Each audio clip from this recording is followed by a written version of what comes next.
Bismillahirrahmanirrahim. The article in 151.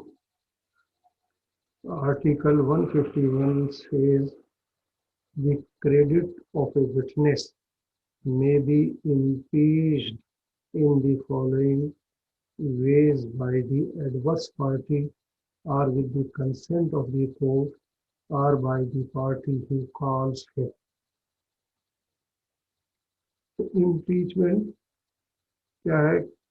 Credit को जो है डैमेज करना, वो कौन से वेज हैं जिसके जरिए उसकी क्रेडिबिलिटी को डैमेज करना। अगर विटनेस की क्रेडिबिलिटी डैमेज हो गई तो फिर उसकी एविडेंस की भी कोई वैल्यू नहीं रही। अब ये 4 वेज क्या है? 3 नंबर 1 क्या है? By the evidence of persons who testify that they from their knowledge of the witness believe him to be unworthy of credit. कि by the evidence of person who testify, ऐसी evidence पेश की जाए, ऐसे witness को who testify that they from their knowledge of the witness believe him to be unworthy of credit, जो है इसकी क्रेडिबिलिटी के बारे में बताए कि ये बंदा जो है अनवर्दी है जो ये एविडेंस दे रहा है। तो किस तरह अनवर्दी डिक्लेयर किया जाएगा कि आपको कोई एविडेंस देनी पड़ेगी ऐसे पर्सन की जो टेस्टिफाई करे कि उसके नॉलेज के मुताबिक ये witness unworthy of credit. Second way है by proof that the witness has been bribed or has accepted the offer of a bribe or has received any other corrupt inducement to give his evidence. Second वे क्या है उसकी credibility को affect करने का कि आपको ऐसा प्रूफ देना होगा कि इसने कोई ब्राइब ले ली है, रिश्वत ले ली है, या has accepted the offer of bribe, offer accept कर ली है, और has received any other corrupt inducement to give his evidence, या कोई ऐसी इंड्यूसमेंट, करप्ट इंड्यूसमेंट जिसकी बिना पर वो ये एविडेंस दे रहा है। तो ये 3 वेज हैं कि जिसके ज़रिए जो है आप या तो कोई विटनेस ऐसा पेश करें जो ये कहे कि ये बंदा जो है अनवर्दी ऑफ क्रेडिट है, दूसरा ये है कि इसने कोई रिश्वत वगैरह ले ली है, और तीसरा क्या है? By proof of former statements inconsistent with any part of his evidence which is liable to be कंट्राडिक्टेड।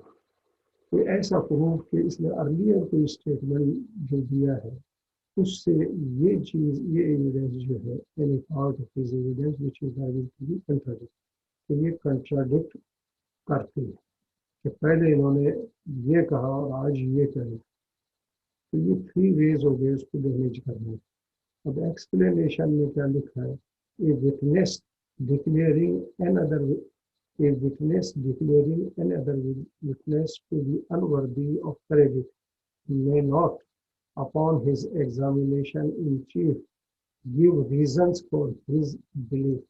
अच्छा, विटनेस जो अनदर विटनेस को अनवर्दी ऑफ क्रेडिट कर रहा है तो उसे जो है अपने एग्जामिनेशन इन चीफ में कोई रीजनिंग की ज़रूरत नहीं है, but he may be asked his reasons in cross examination. हाँ, क्रॉस में इससे पूछा जा सकता, and the answers which he gives can not be contradicted, though if they are false he may afterwards be charged with giving false evidence.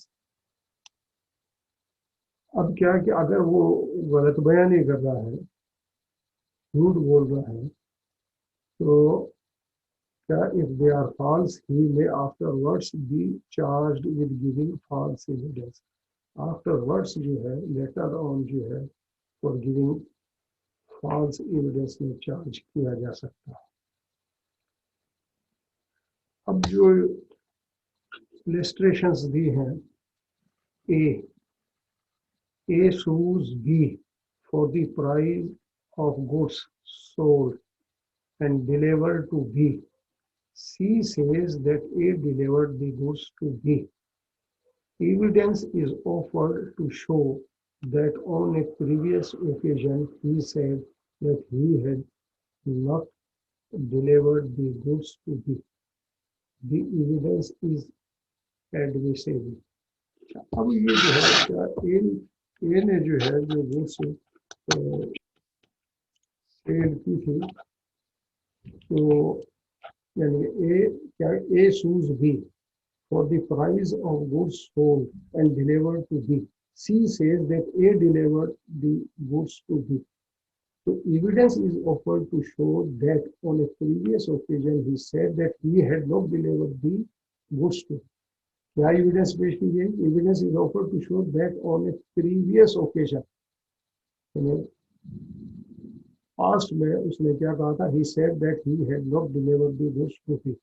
तो ये evidence जो है admissible है। B क्या है? A is indicated for the murder of B. अच्छा, तो अब मर्डर ट्रायल है किसका? ए पर जो है बी के मर्डर का केस। अब इसमें क्या है? C says that B when dying declared that A had given B the wound of which he died. अच्छा, अब सी क्या कह रहा है इस मर्डर के बाबत? C says that B when dying declared, यानी डाइंग डिक्लेरेशन जो करीबुल मर्ग बंदे ने दिया, dying declaration that A had given B the wound of which he died. मतलब इस वुंड, इन जख्मों की वजह से मतलब मेरा मरने का सबब या कॉज ऑफ डेथ जो है ये है। तो अब क्या है कि evidence is offered to show that on a previous occasion C said that the wound was not given by A or in his presence. अच्छा, अब एविडेंस क्या आई कि प्रीवियस ओकेजन पर C said that the wound was not given by A, कि C ने क्या कहा कि wound was not given by A or in his presence, ना A ने ये जख्म लगाया ना उसकी मौजूदगी में। ये एविडेंस जो ऑफर की गई ये एडमिसिबल है। तो अब आर्टिकल जो 151 है इसका नटशेल यही है या इसका जो पर्पस है कि पार्टीज को ये अपॉर्चुनिटी देना for to give independent testimony as to the character of a witness. यानी कि ये जो एम्पावर करता है पार्टीज को यह आर्टिकल कि उस independent testimony as to the character of a witness, कि ऐसी इंडिपेंडेंट एविडेंस सबमिट की जाए जो उसके कैरेक्टर के बाबत इंडिकेट करे कि ये जो है विटनेस जो है अनवर्दी है। तो अब ये प्रिंसिपल जो है civil and criminal both litigation में अप्लाई करेगा। अच्छा, अब जो मतलब जो इस आर्टिकल का जो इन शॉर्ट जो बात आई वो मतलब कि evidence of persons that the witness is unworthy of credit. क्या है कि evidence of persons that the witness is unworthy of credit. फिर क्या है कि इसने कोई रिश्वत ले ली है, या कोई accepted the offer of A bribe, या कोई कोई करप्ट इंड्यूसमेंट, या जो फार्मर स्टेटमेंट है वो इनकंसिस्टेंट है विद द प्रेजेंट एविडेंस। तो ये इसकी जो है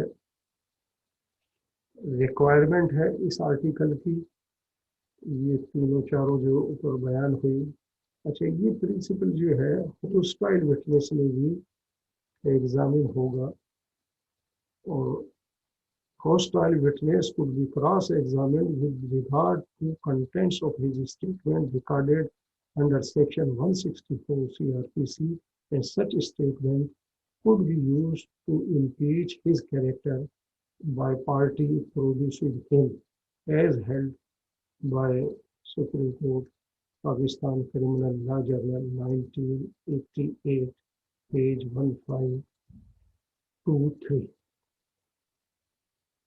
ठीक है, ये आर्टिकल कंप्लीट हो